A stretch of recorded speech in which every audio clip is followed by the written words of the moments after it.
Stark from WatcherPass.com, and today I'm excited to talk to you about Space Jam: A New Legacy, which is releasing in theaters and on HBO Max on July 16th, 2021. I'm going to talk to you about it and let you know if I think it's a slam dunk, or I think it's an airball, or if I think it's somewhere in between.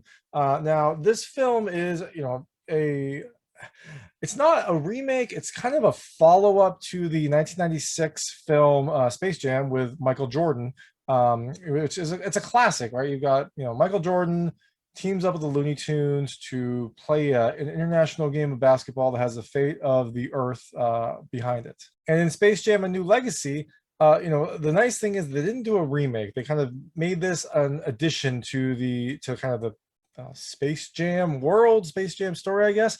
It's a continuation. So you've got the new greatest LeBron. He's the best basketball player now. He's arguably, it's definitely a strong contender for the greatest of all time. So it makes sense that LeBron would come in to fill the shoes of Michael Jordan. But in this movie, you've got LeBron getting sucked into this computer simulation that apparently is like, it's the Warner Brothers servers, I guess. It has all the Warner Brothers properties on it. And so LeBron and his son, Dom, are sucked in to this computer simulation where they have to play a game of basketball in order to either leave the simulation or stay there forever. And there's a little twist in the film as well. And this is probably a good time to let you know that I'm going to be talking about the film. I'm going to talk about 3 things I liked, 3 things I didn't like, and then a little bit about the ending. And so there will be spoilers because I'm talking about the movie. So if you don't want spoilers, please go to watcherpass.com. That's my website. That's where my written reviews are posted. They're much more vague. They don't have spoilers, so you can kind of get a sense of if you think you like the movie, if you think you don't. And then you can come back and watch the review after you've seen the film. Or if you don't care about spoilers, just keep watching, but you've been warned. So LeBron is sucked into this simulation where this super AI played by Cheadle kind of challenges him to a basketball game. And so LeBron has to go gather a team, and LeBron's son, Dom, is on the other side, and he has to gather a team as well. And so they go off and gather their teams. LeBron's team consists of the Looney Tunes in all their glory, and Dom's team consists of NBA superstars who have been morphed into these strange chimera creature type things. So as you would expect from a simulated basketball game, there's a lot of craziness going on. And so the film has this really great use of Warner Brothers properties because you've got this server that has all the characters.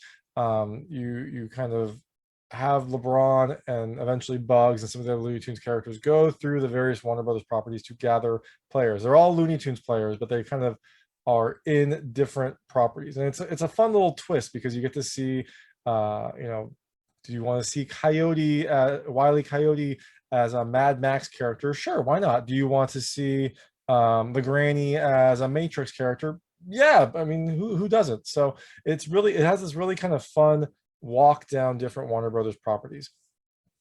And so after they gather the team, then they play this basketball game. And that's kind of where the synopsis will end. And now I'm going to go into 3 things I liked and 3 things I didn't like. So the first thing I liked about this film is LeBron. Like, you've got LeBron James is a charismatic, he's a well-known character. He's a charismatic person, and he's already proven that he's a fun actor. He's a good actor. He was in Trainwreck, where I think he was actually kind of my favorite person in that movie because he played this really kind of funny, hyper, perfect version of himself who like only wanted to go watch Downton Abbey, and was like really positive. And it was a fun character for him to play, and it was something that you wouldn't expect from an NBA superstar. And so LeBron has kind of shown that he can kind of shed his superstar persona and be more, down to earth, self-deprecating, funny, and it's really great to see him in this movie. Now, he doesn't shed it as much, and that will go into some of the things I didn't like, but for the most part, LeBron does kind of fully commit to this role. So there are some scenes where he becomes a cartoon character. He becomes a toon and lives in like the Looney Tunes universe and does all the things that a cartoon would do. He gets smashed, he gets beaten up, he gets exploded, and he does all of this, which is really fun to see because he really kind of commits himself to this world. You see him dress up in various Warner Brothers properties as they go through the different Warner Brothers movies, gathering their team, and each one it's fun.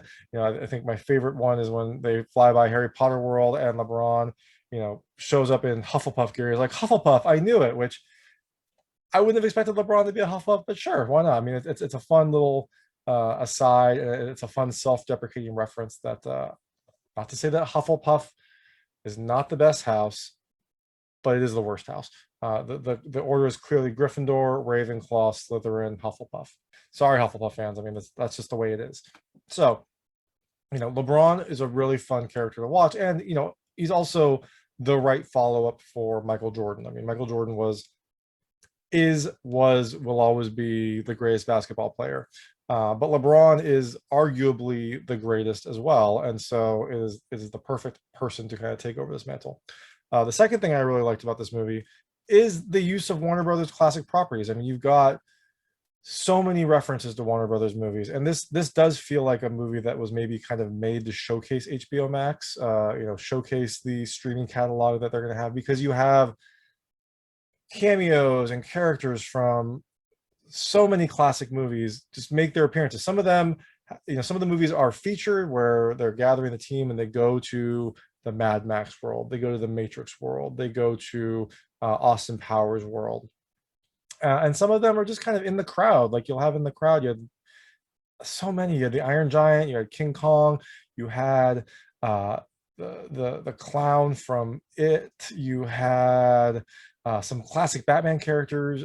There was you had the Game of Thrones characters. Like there were so many references to Warner Brothers properties. It felt like very much like a Ready Player One, where you had all these things coming together to form this kind of whole, to form this kind of collection of all these references that you kind of intuitively know.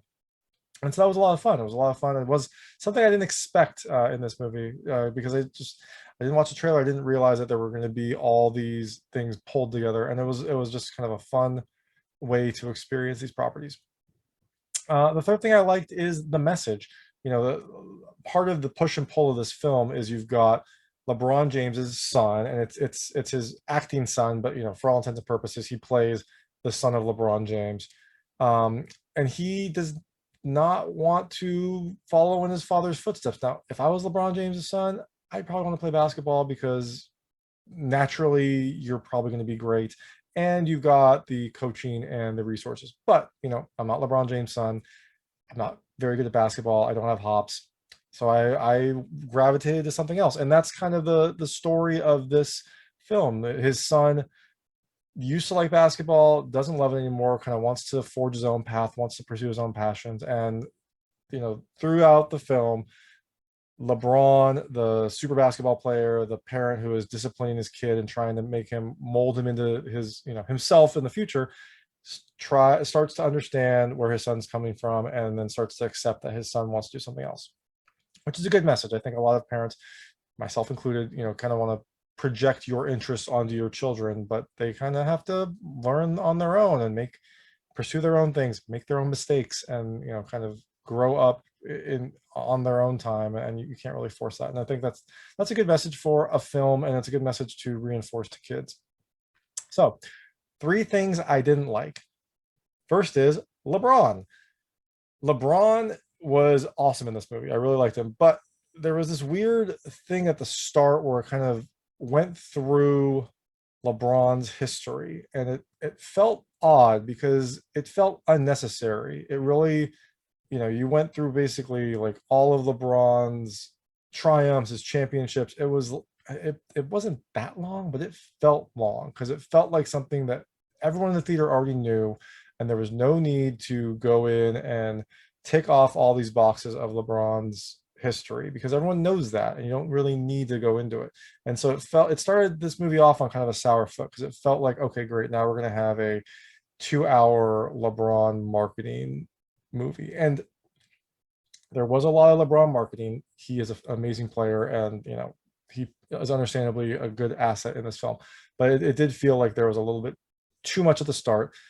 and it felt like it was unnecessary because this movie was already long, and I'll go into that later. But it felt like there were some of these aspects could have been cut, and some of this, some of LeBron's character could have been tweaked to be more self-deprecating, to be more funny, because that's really what I was hoping for in this movie, and that's something that I was really enjoying.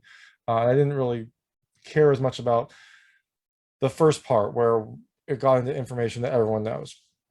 So the next thing I didn't like, surprise, LeBron, the Warner Brothers properties, because this film had some really great references to Warner Brothers properties and some really interesting scenes and some fun cameos, but it also had, again, these kind of unnecessary marketing messages. It really felt like this film had a good script that was then run through like a marketing bot to add like more references and brand synergy and all that stuff that all the like marketing mumbo jumbo that people make fun of.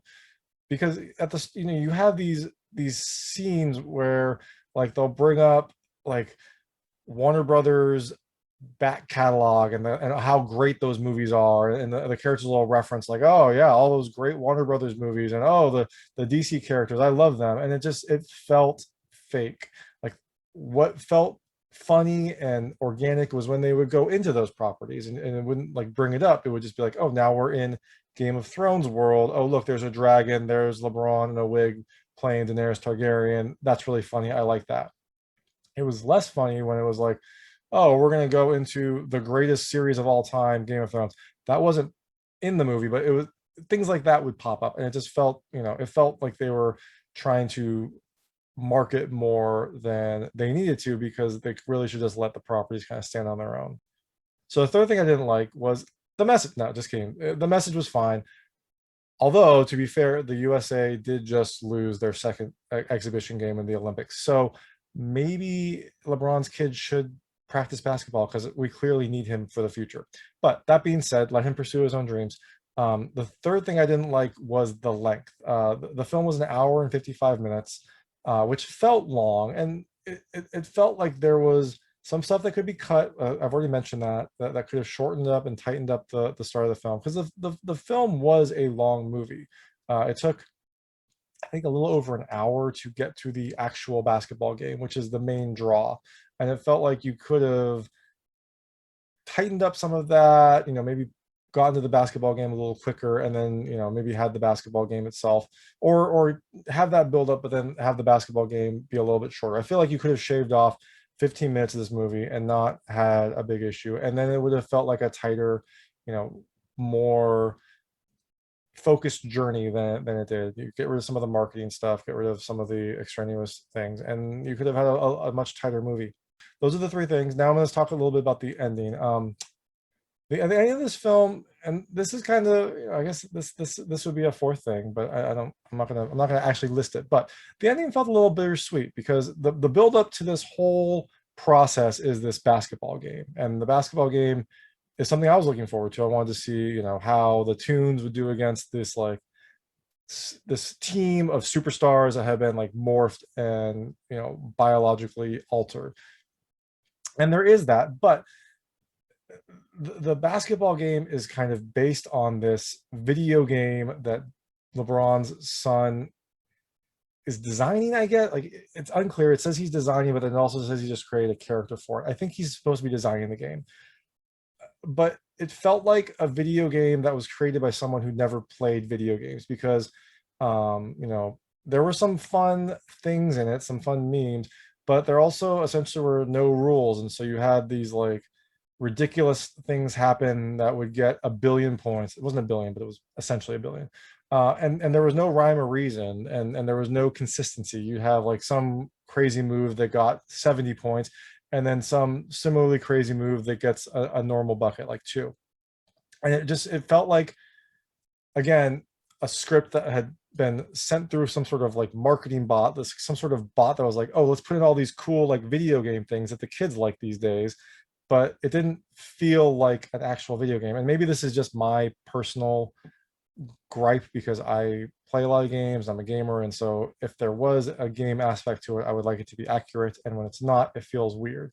But I was hoping that this would be an epic showdown with your typical kind of like sports movie drama, and it had some of that, but the ridiculousness of the whole situation kind of degraded from that. You had the goon squad get up by 1,000 points in the first half, and then the Toon Squad came back and got 1,000 points and essentially tied the game. And then there was this, big epic final play in the game, which was fine. I mean, it was okay. It felt like everything about this ending could have been tightened up, could have been, you know, designed better and not had some of this insanity. That was arguably fun, but just kind of made it feel like almost nothing mattered because they would get the Goon Squad got up by 1,000 points, the Toon Squad got up by 1,000 points, and then it came down to like a normal bucket. So, but I guess in the end, the Toon Squad won. Everyone is happy. LeBron wins, and he goes home with his family. So everything is fine. You can tell from the review, I was kind of mixed on this movie. There were things I liked about it. There were things that felt, you know, unnatural, maybe geared more towards kind of pushing a brand rather than, creating an interesting experience. So I think ultimately, this movie is coming out in theaters and on HBO Max. Definitely recommend seeing it on HBO Max. If you got HBO Max or if you got HBO, it's worth a stream. You'll have 30 days to stream it. Gotta have at it. In the movie theater, I mean, maybe, like LeBron's already pretty tall, and seeing him on a big screen, hey, why not? Like he's going to be the tallest thing you've ever seen in a theater, except for maybe Godzilla. But that's just my take. Let me know what you think. If liked the film, if you maybe you liked the ending, maybe you liked the crazy video game part of it. Let me know what you think, and let me know your thoughts. Thank you so much for watching, and if you like this review, please like and subscribe to this channel. It helps me out a lot. Make sure all my new content goes straight to you. Thank you.